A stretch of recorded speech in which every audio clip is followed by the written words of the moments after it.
एक पत्ता भी होता इधर से उधर, अवनी अंबरी सितारे ये सारी प्रकृति है उदयमान तुझसे जहां बीच दिन कर, जान लेना या देना तेरे हाथ में, ये कितने मुरीदों को तूने किया जग में जिंदा, कहे मंगल कभी दोष लेता न तू, जबकि तू ही लगाता है फांसी का फंदा।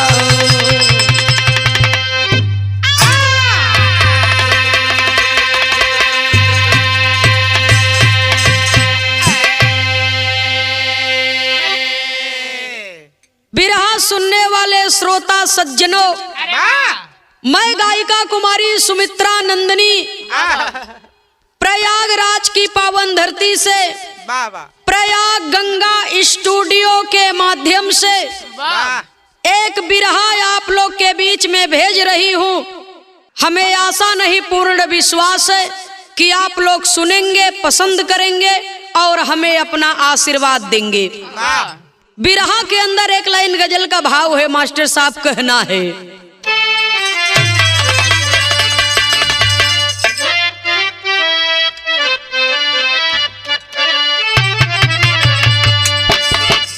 रंग लाती है हीना,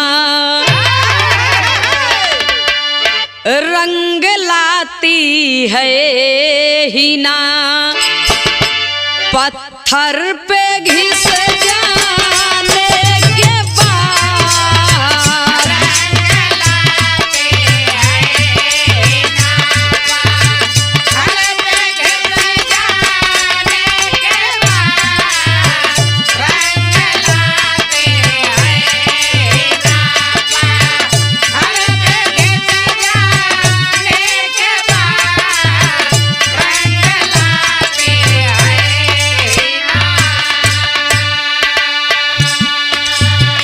रंग लाती है हीना, पत्थर पे घिस जाने के बाद, रंग लाती है हीना, पत्थर पे घिस जाने के बाद, रंग लाती है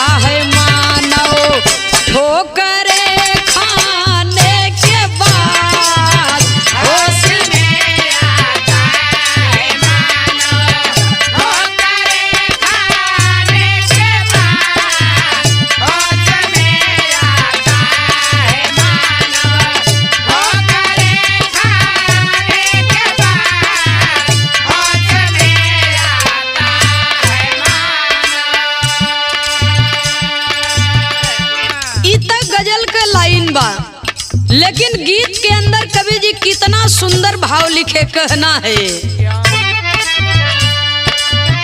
भूल का ये एहसास होता,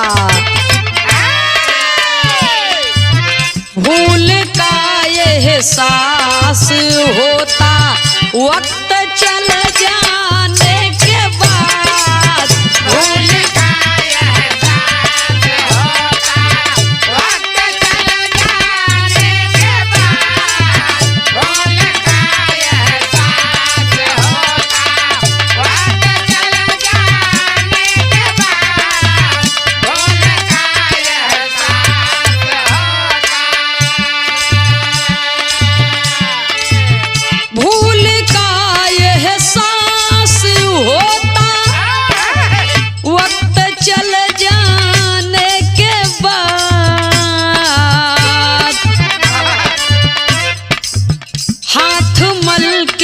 क्या मिलेगा, हाथ मल के क्या मिलेगा, तीर छूट जाने के बाद, हाथ मल कर क्या मिलेगा, तीर छूट जाने के बाद, हाथ मल कर क्या मिलेगा, तीर छूट जाने के बाद, हाथ मल कर क्या मिलेगा। तीर कमान से बात जुबान से, निकल गई तो निकल गई, चाहे जाने में निकली हो या अनजाने में, वापिस आने वाली नहीं है। बिरहा का कहानी का शुरुआत ही हुए से बा। कवि जी बिरहा में एक नया मोड़ दिए, कहना है बाबूजी,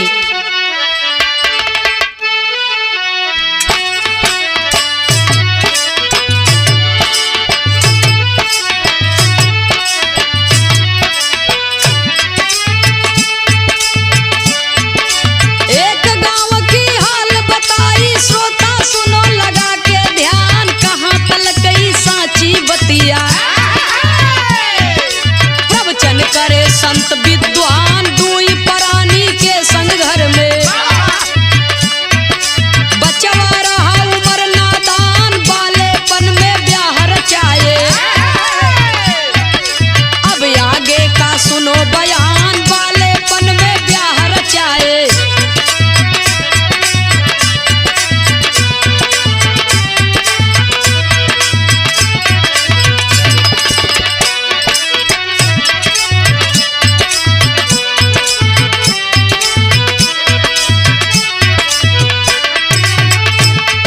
ना जाने क्यों खपा विधाता, मोह पिता गए स्वर्ग सिधार, बचा गदेला घर में उस दम, जिंदगी लगी अनिहार, चरवाई कई के गौआ में, कई सौ दिनवा रहा गुजार, धीरे धीरे समय बीती गई, आई जवानी चली बयार, धीरे धीरे समय बीती गई,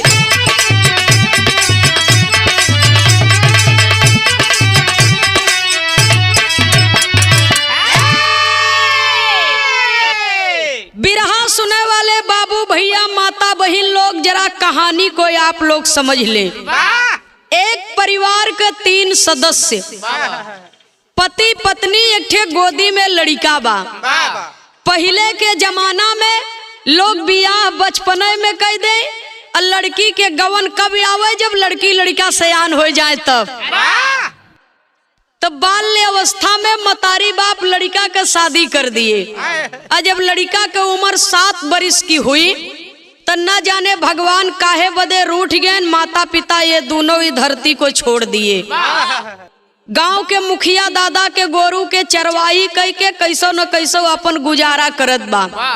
बाल्य अवस्था समाप्त हुई, जवानी की दहलीज पर कदम रखा, और जब जवानी की दहलीज पर कदम रखा, अगल बगल के लोग कुल चर्चा करे लागे, बगल के बुढ़िया आजी कहते हे बचवा तोहर बियाह भवा, जाए के अपन दुल्हनिया लिया आव, नहीं घर बिगड़ जाई तो कोई साथ दे होई, हमार बियाह भव काम आई, कहा हाँ बाबू तोहर बियाह भव, जाए के अपन दुल्हन ली आवा।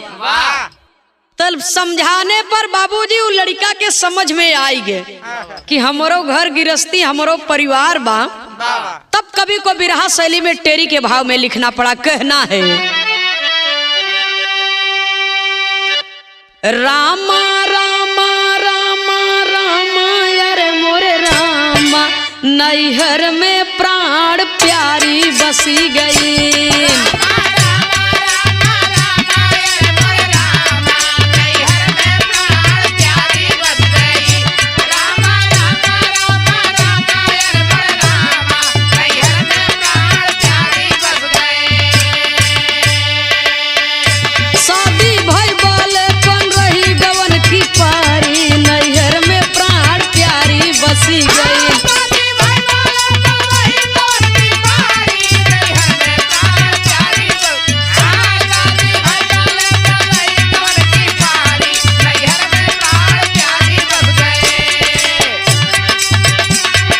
भैया वाह।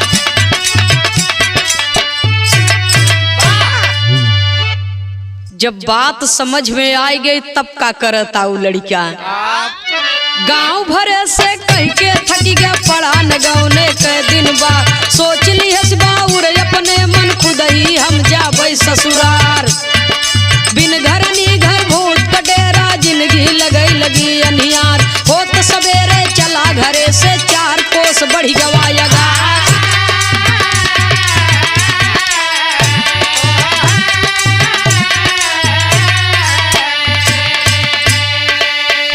मंदिर दुर्गा के राह में पाया, मंदिर दुर्गा के राह में पाया।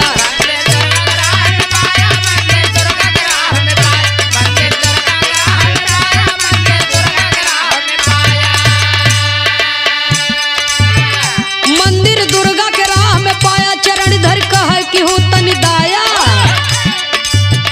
एक ठीक करी मनौती तो से है महतारी, नैहर में प्राण प्यारी बसी गई।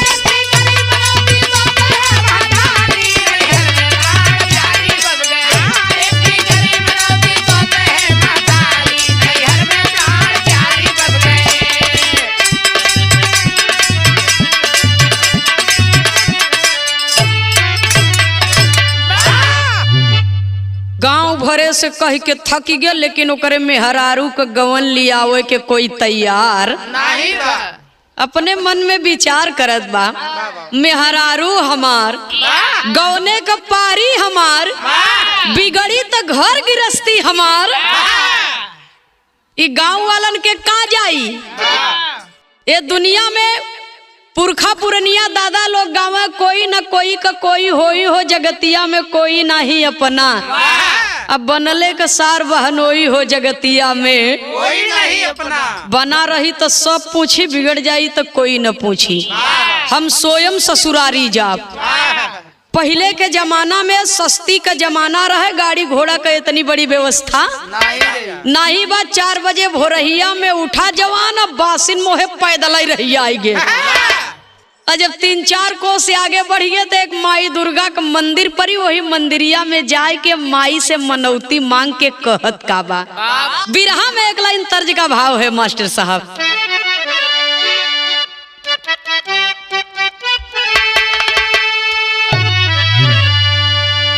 तर्ज का लाइन भी बड़ी पुराना बा। एक दुल्हन अपने देवर के बुलाए के कहता है, देवर बबुआ बच्चा तो हर भैया परदेश है ने चिट्ठी लिख देता। काहे बदे कहता नान्हे मास्टर साहब कि पहले के जमाना में इतना लोग पढ़ा लिखा नहीं रहत रहे। परदेश से केहू के परदेसी के चिट्ठी आवे तो दूसरे गांव में पढ़ावे बदे ले जाए कि एके पढ़ के सुनाई दा हमरे भैया के, हमरे बाबू के, हमरे पति के चिट्ठी आई बा। तो दुल्हिया अपने देवरवा से कहता कि अपने भैया के नाम से एक चिट्ठी लिख देता। कहत का बा, अरे देवर सुना बतिया,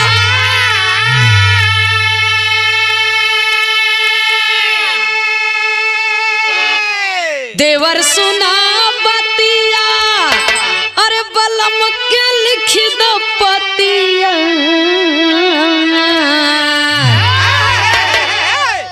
कहे भौजी आगे का लिखी। कहे देवर सुना बतिया, अरे बलम के लिख दो पतिया की नाही भावई, नाही भावई बरखा हो बया, नाही भावई बरखा हो बया, नाही भावई बरखा हो बया, नाही भावई बरखा हो बया, नाही भावई बरखा हो बया, नाही भावई बरखा। जय हो बाबा जय बाबा।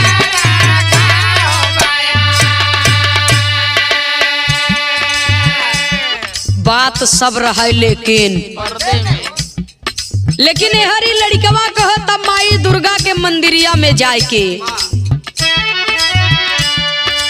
अरे है बिनतिया तो से ए माई इहै बा बिनितिया तोह से अरे राखियो मोर इज्जतिया की पहिल जात है ससुराल पहिल जात है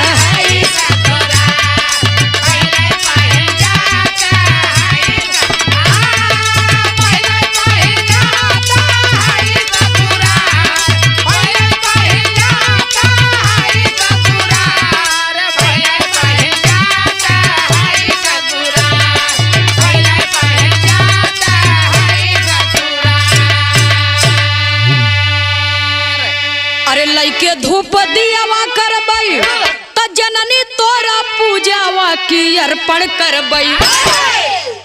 करबई सिर लाई के कटार अर्पण करबई सिर लाई के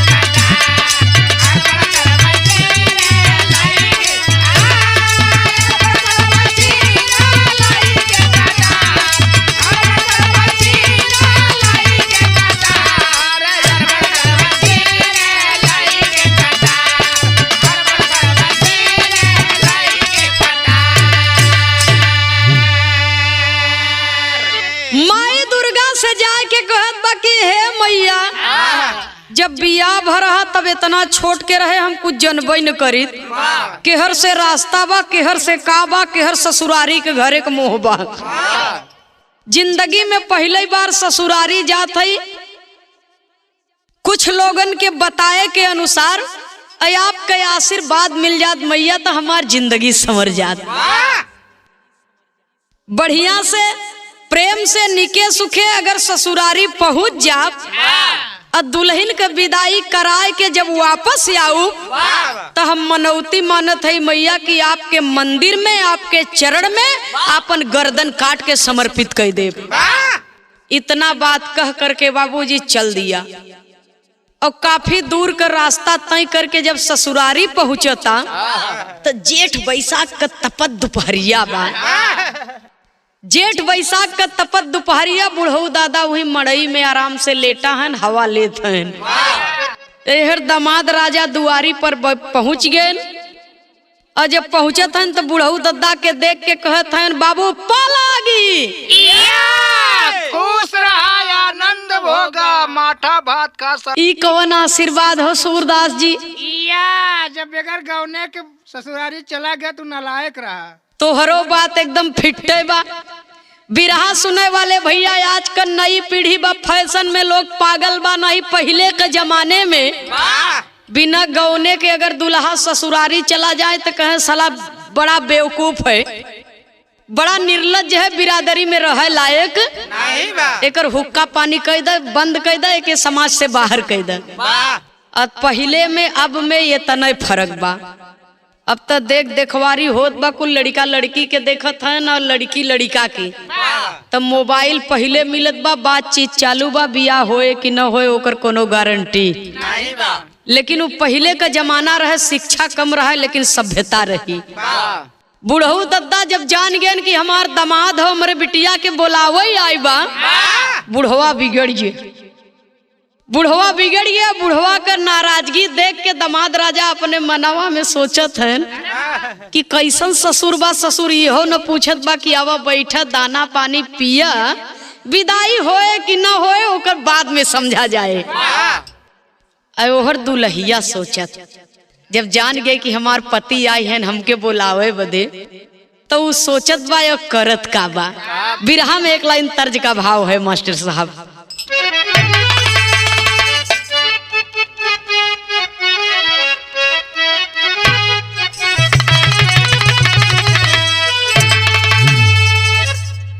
सुनने वाले बाबूजी ये धुन के बाबूराम कैलाश जी गावे। बाबूराम कैलाश के तरह तो नाही बनी दद्दा दद्दे रहे नंदनिया नंदनिये रही। लेकिन फिर भी परिवार के नाते कुछ न कुछ असर तो रहबे करत है। तो बाबूराम कैलाश जी के गावे कैसे गावे भैया हो। अरे आज कहीं अरे आज बड़ेरी बोलाई आज बड़ेरी बोलाई का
लेकिन बिरहा में कवि जी कितना सुंदर भाव दिए।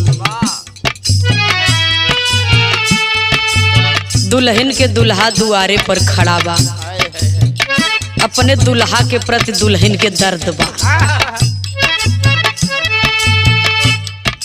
कहता हे धनिया के हे रनिया के अवैयंग रैया हो घर सैया जिया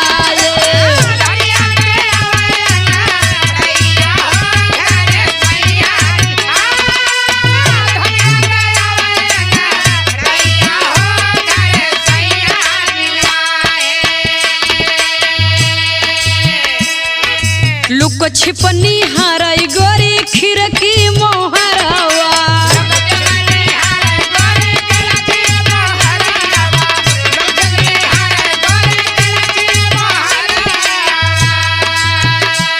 हे धानी चुनरिया बसोहत कजरवा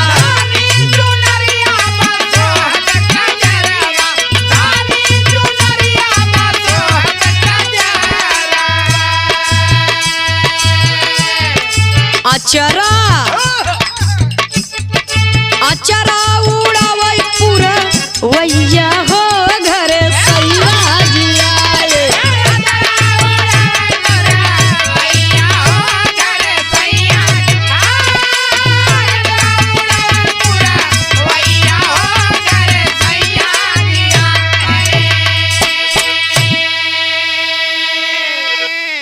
एहर दुआरे दुल्हा परेशान ओहर भीतर दुल्हन परेशान। दुल्हन कहता हमार बाप पागल हो गया बा, समझ में नहीं आवता। हमरे संघे के सखी सहेली लोग सब अपने अपने घरे दुआरे परिवार बस गए और हमार बाप विदाई नहीं करे चाहता। वैसे हम 44 साल को हो गए, बाप विदाई नहीं करे चाहता। सूरदास जी चाहे इंसान हो, चाहे पशु हो, चाहे पक्षी हो, या समय पर आप चिल्लाते सब। भूख लागे तो खाना मंगबे करे, पानी प्यास लागे तो पानी चहबे करे। भैया हो दुल्हन ओहर परेशान बा, एहर दुल्हा दुआरे पर खड़ा बा। बुढ़ऊ दादा बैठा हन, बिगड़त हन, डांटत हन। बुढ़वा का गुस्सा 7वें आसमान पर पहुंचता। और दुल्हनिया का भैया गब बाजार, और जब बाजार से लौट के आवता तो 2 मेहरारू यहाँ कोने दूठिया खड़ंजा पर दूठिया चक्रोट पर ऐसे खड़ी हो के बतियावत है। कहाँ है बहन है रमदैया के महिमनवा न बड़ा बेशरम बा बाबा। कहे का बहन, कहे इतना बेशरम बा, इतना बेहया मनई बा कि बिना गौने ससुरारी चला आए। हमारे तो 2 लड़का हो गए भगवान के दिया। माई हमार बोलावत लेकिन वो हमारे जल्दी औते लड़कवा सोचता कि रमदेई तो मोरे दीदी के नाव बहन कहत के कहन। जब घरे पहुंचता दुआरे के पोजीशन कुछ और ही बा। बाप तो बिगड़ ही रहा, बेटा वो बिगड़ गए। अब सार ससुर दोनों भड़क गए कि चाहे कत्ल हो जाए चाहे मार हो जाए, रिश्ता रहे चाहे न रहे, ससुर बिटिया भी देव दूसरी जगह, लेकिन तोहरे संगे विदाई। पूरे गांव में हमार बाप पूत के बेइज्जती होता कि फलाने दमाद बिना गौने ससुरारी चला आई। और तब से बूढ़ा अम्मा वही अंगने में बैठी अपने दमाद के देखत है। दमाद राजा जाए के बूढ़ा के पैर पकड़बैत भैन, कहे बेटहनवा माई है दुख भारी बा, रोटी के देवैया क्यों न घर में लचारी बा। गैली मोहाई दुखवा सुन के सासू माई, बेटवा पति के अपने लिहलिन मनाई। बेटी के विदाई करबे भोरवे तैयारी बा, रोटी के देवैया क्यों न घर में लचारी बा। दमाद राजा का रोब सुन के बूढ़ा का करेजा फाटता है, बर्दाश्त नहीं। तुझे रोवा न मान, तू रोवत हमार छाता फाटता, रोवा मत। रोवा जी काहे बरे जानत है, बिरहा ऐसा चीज है कि हम सब रस मिलत है। भैया हो गाँव में माता बहन लोग झगड़ा करत ही, अगर तो देवरनिया जेठनिया के कहता तोहार पूत मर जाए, तोहार भतार मर जाए, तोहार नैहर मर जाए कुल। तोहार भाई भतीजा मर जाए, कहीं तोहार दामाद मर जाए, तब जेठान बिगड़ गए का खबरदार, तई हमार पूत भतार गरियाए, भाई भतीजा गरियाए, हम बर्दाश्त कर लिए। तोरे इतनी बड़ी हिम्मत कि हमारे दमादे पर चढ़ गए, जबान लगा के हम राखी खींच ले। सूरदास जी कबीरदास की नहीं उल्टा जिन बताओ, कहीं राखी लगा के तोहार जबान खींच ले, तोहार इतनी बड़ी हिम्मत, तो दमाद के प्रति पीरा सास को इतना होत है। अपने बेटवा या पति के कहे सुना हो कि वो आवे चाहे न आवे, जेकरे संगे जिंदगी बीते वो आई है, बिटिया के विदाई होए। रात बीती 4 बजे भोरहिया में विदाई की तैयारी होए लगी, और जब विदाई की तैयारी होए लगी बाबूजी, तो एक लाइन तर्ज देना पड़ा कवि को।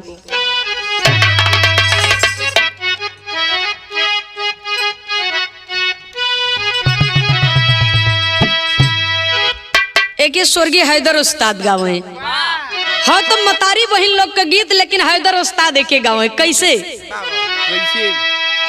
धीरे धीरे पौआ धरा हो बारी धनिया,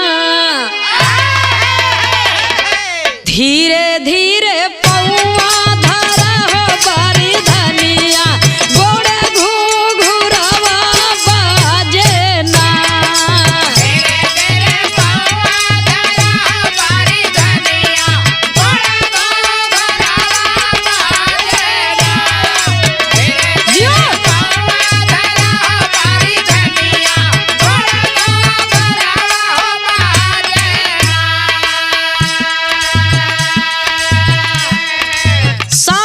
जल्दी से दौरी औरी बांध के, गठरी मोठरी बांध के तैयार कर दीन कि अपन जुड़े जुड़े लियाई के चल जाए हैं। गर्मी के सीजन बा, वहीं जहाँ सूर्य उदय होए, घाम एकदम लगे लगी सर पे।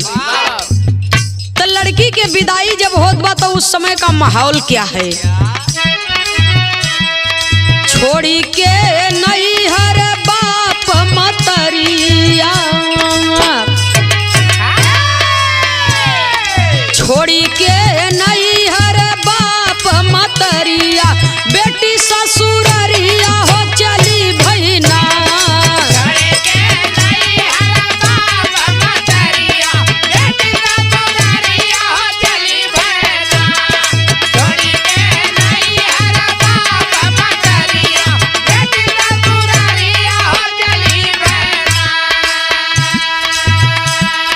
छूटी गई आज जन्म की माटी,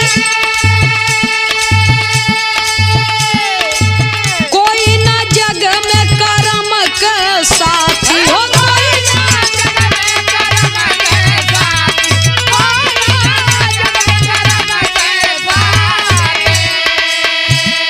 लहुरा लहुरा रे हो मोरे रामा, लहुरा बिरनल चलल गठरिया, बेटी ससुररिया हो चली भैना।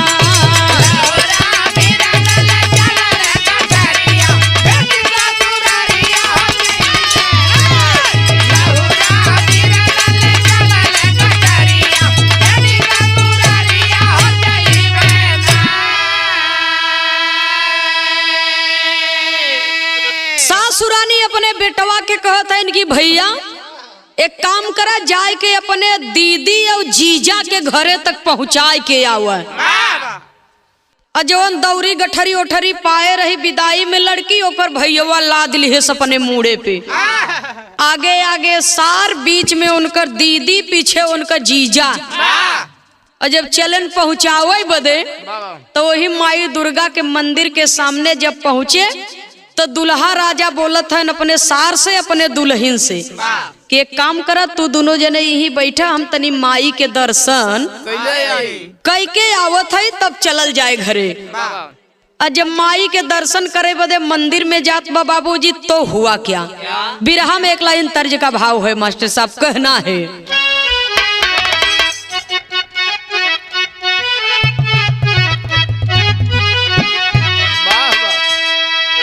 एक मुसहर भाई लोग गावे, दद्दा लोग बतावे कि जब मुसहर बिरादरी चीलम पर गांजा चढ़ाए के पिए लगई, तो वही गांजा में से जवन धुआं निकला, तो धुआं में से ही धुन निकली बा। गिट्टे वाली बिलिया से निकल के भगा धुन। राम जाने सूरदास जी की वो धुआं में से कैसे धुन दद्दा लोग निकाल लिए। वह तरज का लाइन व कहना है, सड़किया सरकारी अहिर मोर बलमुआ,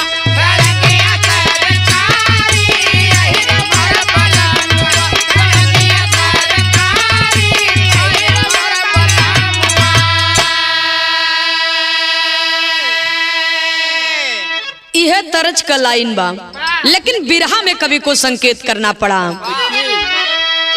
करत बा पूजा भारी मंदिर में जवानावा, करत बा पूजा भारी मंदिर में जवानावा, करत बा पूजा भारी मंदिर में जवानावा।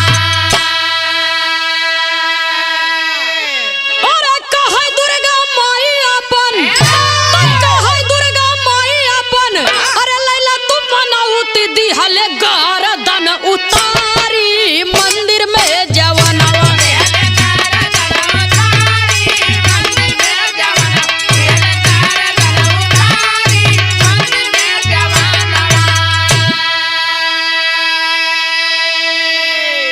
माई दुर्गा का सुमिरन कई के कहे, हे मैया हम मनौती मांगे रहे कि हमरे दुल्हन के विदाई हो जाई सम्मान पूर्वक, तो तू हमार मनौती पूर्ण की हो और हम अपन वादा पूरा करत है। माँ के मूर्ति से तलवार उठाया और स्वयं गर्दन काट करके अपने हाथों से माँ के चरणों में समर्पित कर दिया। और जब माँ के चरणों में समर्पित कर दिया, 1 घंटा बीत गया। दुल्हिया जो होता अपने भैया से कहा तनी जाए के देखता, बड़का भगत हो गया है, इनकर पूजा ही न हो रहा था, यहाँ पियास के मारा जीव जाए चाहता। तो जब जाए के भैया देखत बा बाबूजी, तो जीजा का सर अलग और धड़ अलग। भैया सोचत बा, लगत बा कोई से पुरानी रंजिश रही होए, दुश्मनी रही होए, और दुश्मन आज मौका पाए के हमरे जीजा का गर्दन काट दिए। आई बात जाए के अपने दीदी से बताऊ, तो हमार दीदी हमें ताना मारी, हमरे ऊपर शक करी कि विदाई करे से पहले हमार भाई कहा था कि चाहे कत्ल हो जाए चाहे मार हो जाए, लेकिन तोहरे संगे हमरे बहन के विदाई ना होई। दूसरे के संगे अपने बहन के शादी कर देव, लेकिन तोहरे संगे हमरे बहन के विदाई न होई कोनो भी कीमत पर। तो माई के कहे पर, माई के दबाव में आई के विदाई तो करवा दिया मेरा भाई, लेकिन अपना बदला आकर के चुका लिया, मेरे पति को मार दिया, अपने बेइज्जती का बदला चुका लिया। यह बात भैया सोचत बा कि जात बहनिया ताना मारी तो जियते जिंदगी हमार मौत हो जाई, ऐसे अच्छा न जाप न बहन का ताना सुनब। वही तलवार उठाया और भाई भी अपना गर्दन काट करके माँ दुर्गा के चरणों में समर्पित कर दिया। और जब समर्पित कर दिया, 1 घंटा और बीत गया। दुल्हिया सोचता सैया गए नहीं लौट के आए, उनके बोलावे भैया गए नहु नहीं लौट के आए, चल के देखी बात का बा। और जब मंदिर में पहुंचती है बाबूजी, वहां का दृश्य देखती है तो मानो उसके पांव के तले से जमीन ही खिसक जाती है। माँ के चरणों में गिर जाती है और माँ दुर्गा से रो रो करके विनती करके कहती है। कवि को बिरहा में पहपट के लाइन में लिखना पड़ा,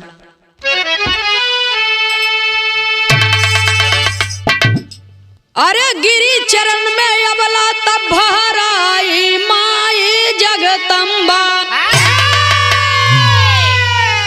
हे गिरी चरण में अबला तब भराई माई जगदम्बा, औ हमें बतावा कौनी ओरिया जाई माई जगदम्बा।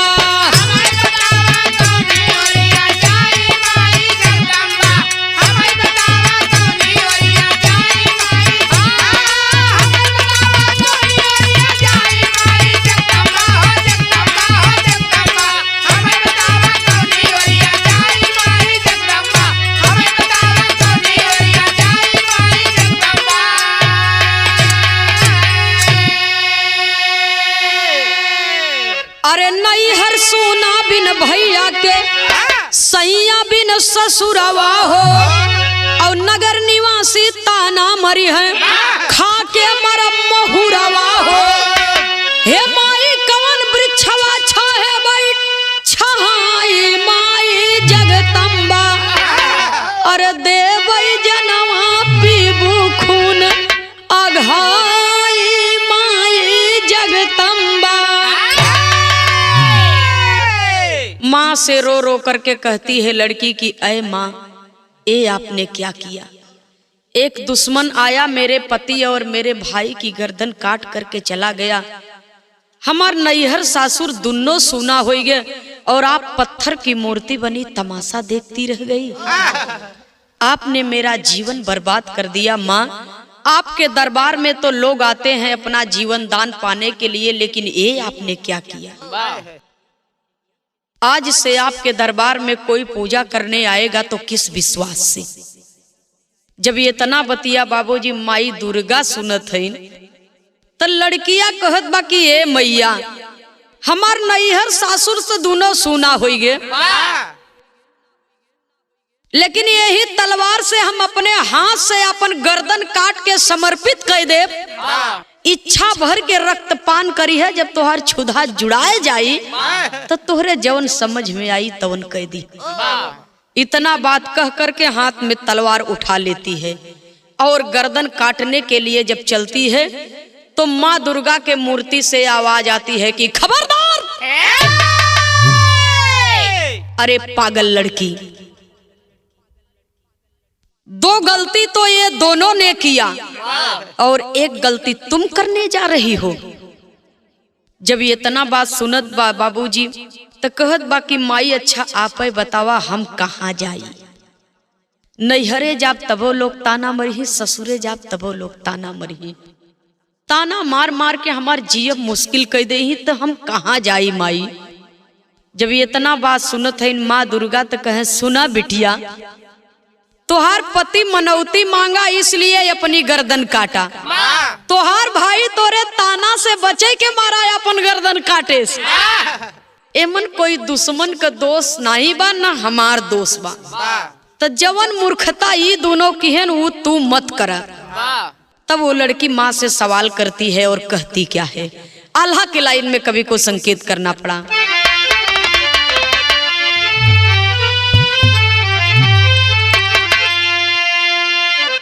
अरे करल करावल सब तोहर जगत में मैया, महिमा तोहार कोई सका नहीं पाए। बोली दुर्गा माई एक माना मोरी कहनवा ये बेटी, दोनों जन का गर्दन देबू धाड़ से सटा।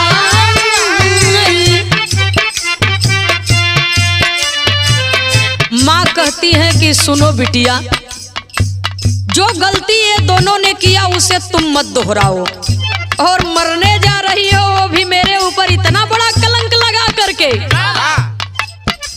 तो हमारे एक बात सुन ल, तोहार सुहाग जिंदा हो जाई, तोहार नैहर सासुर सब बनल रही। ये दोनों जने का सर दोनों जने के धड़ में सटाए दा, हम अमृत बूट टपकाए के जिंदा कह दे। जब ये इतना बात सुनेस बाबूजी तो वो दुल्हन करत का बा, जल्दी वाला काम का परिणाम बुरा हो ले पंचो, जल्दी में गइल बा सारा कमावई ना साई। सैया वाला गर्दन भाई या में जोड़ी दिहली बबुनी, भैया वाला शीश दिहली सैया में मिला।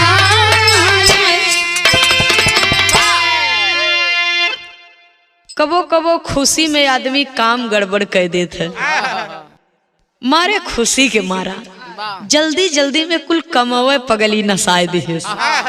सैया वाला गर्दन भैया में, भैया वाला गर्दन सैया में। और जब सटाए दिहस तो माई दुर्गा अमृत मुंह टपकाए के जीवित कर दिहिन।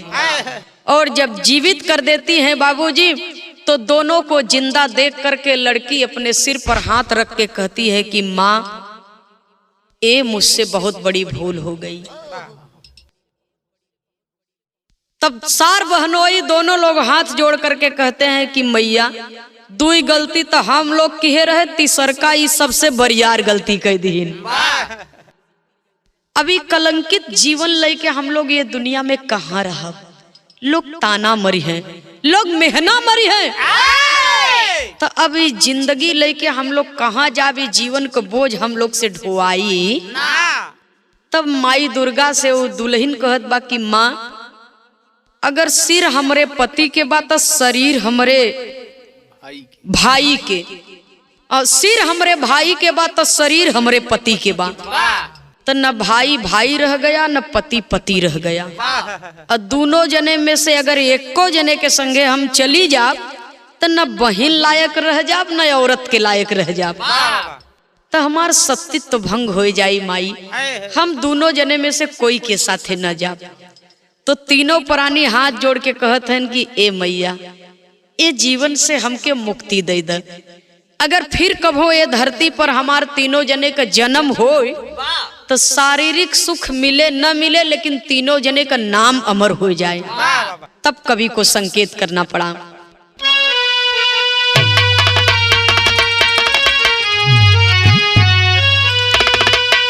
अरे सैया बन गए मोर, भाई मोरा निया दुलही। हे सैया बन गए मोर, भाई मोरा निया दुलही। अब पी के पपिहा बन बीरा नवा, जानत बा सबही।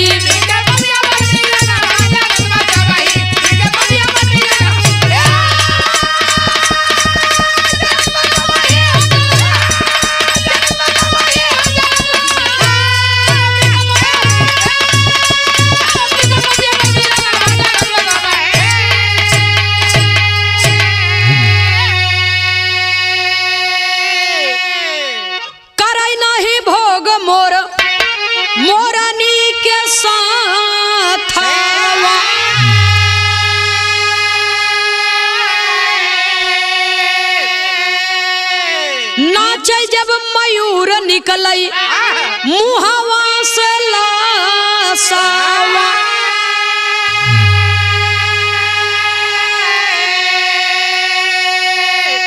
खाई के मोरनिया तृप्त होती है सही। पूर्व जन्म का पति पत्नी भाई, पुनर्जन्म में जो पति था वो मोर हो गया, जो पत्नी थी वो मोरनी हो गई, और जो भाई था वो पपिहा बना। तो मोर और मोरनी, मोर जब मदमस्त होता है तो अपने मुख से लार्वा बाबूजी बाहर निकालता है और मोरनी उसे ग्रहण कर लेती है। तो मुख से मोर और मोरनी प्रेम करते हैं, उनके आत्मा की प्यास बुझ जाती है, मन की तृप्ति हो जाती है।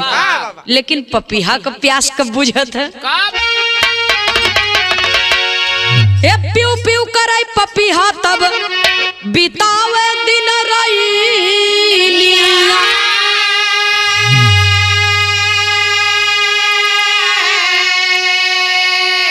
अरे बुझेला पियास पावे स्वाति वाला पनिया।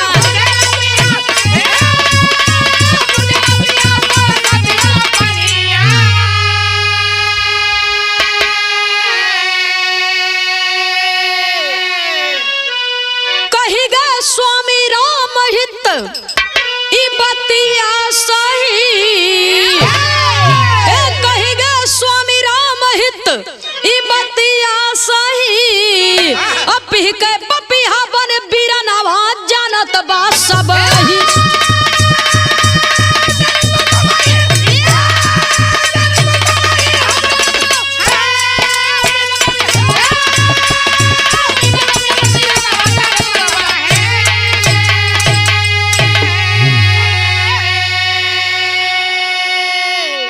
पपीहा का प्यास कब बुझत है? जब स्वाति बूंद बरसत है, क्योंकि पपीहा जमीन का पानी कभी नहीं पीता।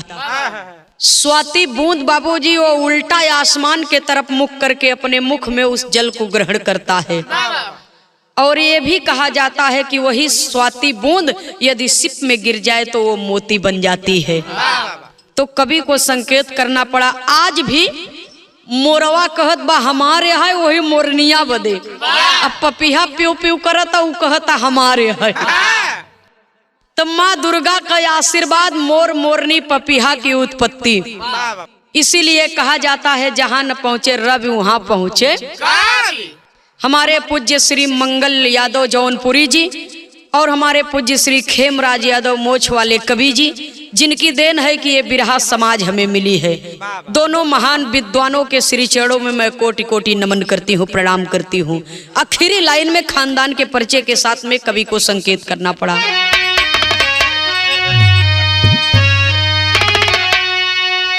स्वामी सीताराम हित कवि लहुरी स्वर्ग सिधारे,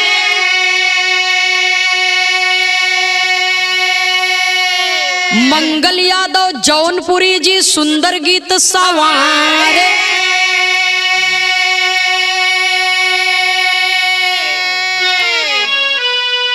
अरे राम नैहर में प्राण प्यारी बसी गई, नंदिनी खेमराज पर शारद की बलिहारी।